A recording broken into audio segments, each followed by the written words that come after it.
Tunaingia sehemu ya pili ya mtiririko wetu wa kujifunza mfumo huu wa taarifa za afya wa wilaya.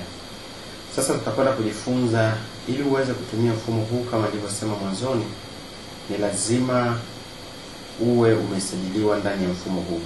Kwa hiyo kwa sasa tutakwenda kujifunza jinsi ya kutengeneza au kuingiza au kumsajili mtumiaji wa mfumo huu au ya ruhusa ya kufanya kazi zinazotakikana ndani ya mfumo huu. Kwa hiyo cha kwanza nitaingia kama mtu mwenye mamlaka au mwenye ruhusa ya juu katika mfumo huu, ili niweze sasa kutengeneza watumiaji wengine.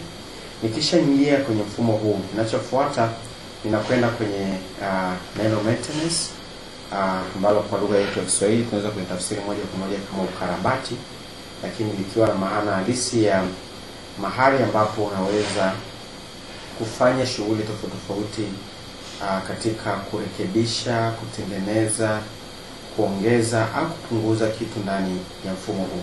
Kwa hiyo nitaenda kwenye menu ya maintenance, kisha nitaenda kwenye menu ndogo ya users au watumiaji. Na hapa cha kwanza nitaona kuna watumiaji ambao tayari wanaonekana. Kwa mfano hapa tuna neno admin, tuna DHIS, kuna DHIS-2, kuna neno Matthew. Kwa mfano naweza nikawa kuna watumiaji hapa ambao siwahitaji, labda wamewepo kwenye database yangu lakini siwahitaji, kwa ninaweza kuondoa. Kwa mfano simhitaji user anayeitwa DHIS, hivyo hapa kuna neno kuna mahali hapa ambapo nikibonyeza kwenye kitufe hiki itanipeleka kwenye kurekebisha au kutengeneza au mfumo huu. Alafu kuna kitufe cha pili ambapo nikibonyeza kitanipeleka kwenye, kitaniruhusu kudelete au kuondoa jina hili. Kwa hiyo hapa nikiklik unaona neno remove, yani ondoa. Nitamuondoa huyu mtumiaji. Nitaambia kama nina hakika kweli kumuondoa, nitamwambia ndio. Hivyo huyu mtumiaji ambaye simhitaji kwenye database yangu ataondolewa.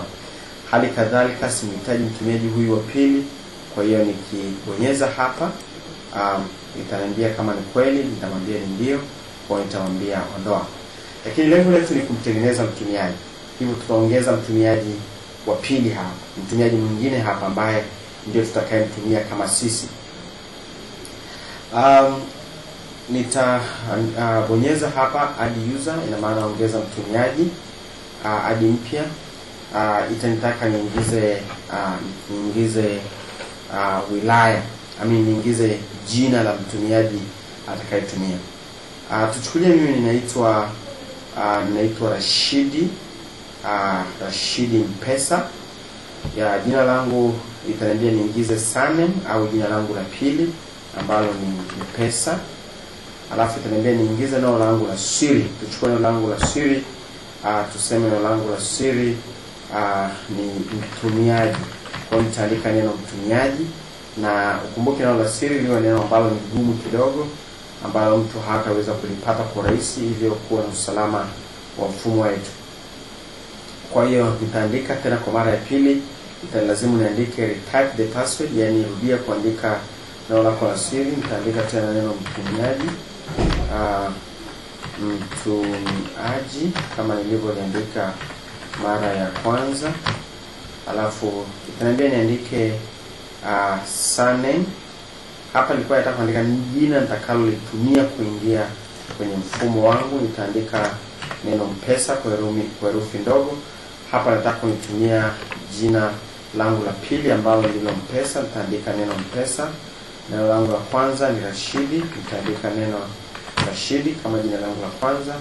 Then nitahitaji niandike email yangu. Kwa mfano email yangu ni mpesa@yahoo.com, na hii sio lazima niandike, pamoja na namba yangu ya simu ambayo pia sio lazima niandike. Kama unavyoona kuna nyota nyekundu kwenye baadhi ya maneno hapa, ikiwa inamaanisha kwamba taarifa hizi ni lazima niziingize, sio chaguo. Lakini hapa kwenye email na namba ya simu ni chaguo. Kwa hiyo naweza nikaamua nikaingiza au nikaondoa na haitakuwa na madhara. Baada ya kuingiza taarifa zangu, nitakekana nichague kwamba mimi ni mtumiaji wa aina gani. Je, mimi ni data clerk, mimi ni super user, au mimi ni intermediate user. Tofauti za watumiaji hao waliogawanywa hapo, madaraja ya utumiaji. Super user ni mtumiaji ambaye ana mamlaka ya kufanya marekebisho ya juu ndani ya mfumo. Data clerk ni mtumiaji mwenye ruhusa ya kuingiza data tu, hawezi kufanya kitu kingine chochote ndani ya mfumo huu. Intermediate ni user au mtumiaji ambaye amepewa baadhi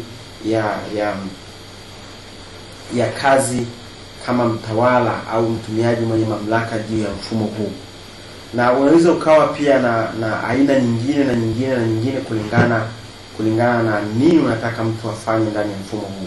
Kwa mfano, unaweza ukataka atumie baadhi ya function au baadhi ya vitu ndani ya mfumo huu na vingine hautaki, au atumie baadhi au sehemu ya facilities katika wilaya, baadhi ya wilaya, au baadhi ya facilities ndani ya wilaya, au baadhi ya wilaya ndani ya mkoa, au baadhi ya mikoa ndani ya wizara, na siweze kutumia sehemu zingine. Kwa hiyo unaweza ukawa na watumiaji au level au madaraja ya watumiaji mbalimbali katika kundi hili. Kwa hiyo mimi kwa mfano nataka kuwa ni super user ili niweze kufanya kazi tofauti. Kwa hiyo nitabonyeza neno super user, alafu nitabonyeza mshale unaoangalia kulia, neno langu litakuja hapa. Kisha kinachofuata nitatakiwa kuchagua mimi natakiwa kutumia organization unit au daraja gani katika mfumo wa utendaji kazi wa Wizara ya Afya. Je, mimi naweza kuwa ninatakiwa kutumia data zote za Wizara ya Afya, au mkoa fulani peke yake, au baadhi ya mikoa, au wilaya fulani ndani ya mkoa, au facility au kituo cha afya fulani ndani ya wilaya. Hivyo nitachagua.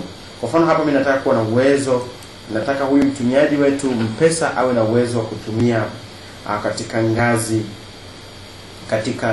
ngazi ya wizara. Kwa hiyo nitabonyeza hapa kwenye wizara, hivyo atakuwa na uwezo wa kutumia data zote ndani ya Wizara ya Afya katika mikoa yote na wilaya zote na facility zote. Kisha baada ya kuchagua nitasema hapa add user, nitamuingiza. Hivyo utamuona hapa M-Pesa, na utaona nitakapotoka sasa nikaingia kama M-Pesa, nitaingiza neno M-Pesa na password yetu ni mtumiaji. Utaona sasa nitakuwa na uwezo au ruhusa na mimi ya kuingia katika mfumo husika. Nitakapoingia tu, kitu cha kwanza utaona zile menu ambazo tulikuwa tuliziona kule mwanzoni, lakini utaiona dashboard. Dashboard hapa inakuwa na viboksi vingi zaidi ambavyo vinaruhusu kuwa na taarifa. Naweza nikaweka graph hapa au chati au jedwali linaloonyesha taarifa fulani. Kwa mfano magonjwa 10 ambayo yameripotiwa mwezi husika katika eneo fulani, au taarifa ya mlipuko wa magonjwa, au taarifa nyingine yote ile ambayo ningependa nione kila mara ninapoingia katika mfumo huu. Na taarifa hii itakuwa inaweza kuchukua data mpya zinapoingizwa, zitakuwa zinaonekana katika taarifa hii.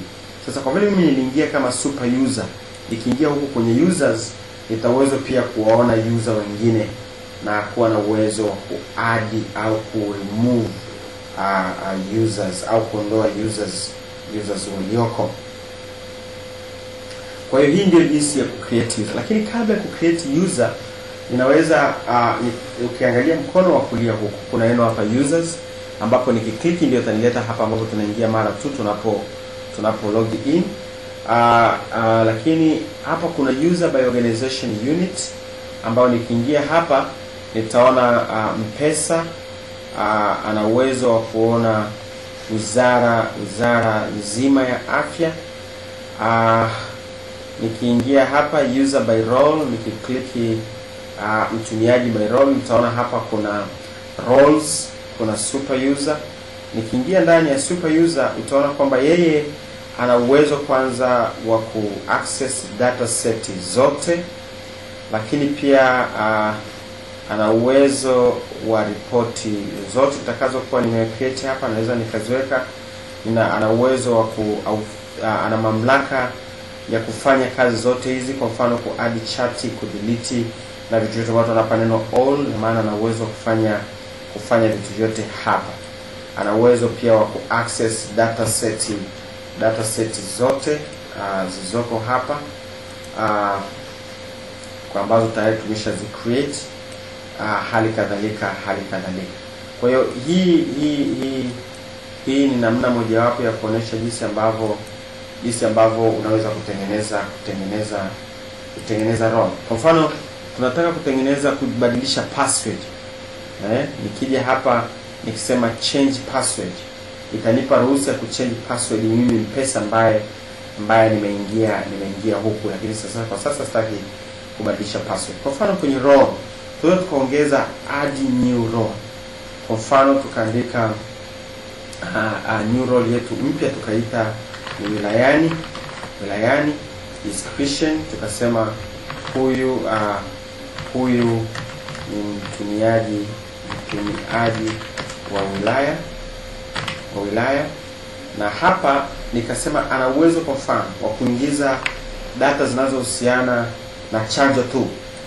Kwa hiyo itachukua nitaclick neno API, nikiklik mara mbili litakuja huku na mahali nitakayoichagua. Kama kungekuwa kuna ripoti hapa, ningezichagua zile ripoti pia na kuzihamisha huku. Kwa mfano nikichukua hii na testing report, lakini kazi yake yeye nataka labda aweze tu kufanya kazi ya kuingiza data. Kwa nitatafuta neno la data entry,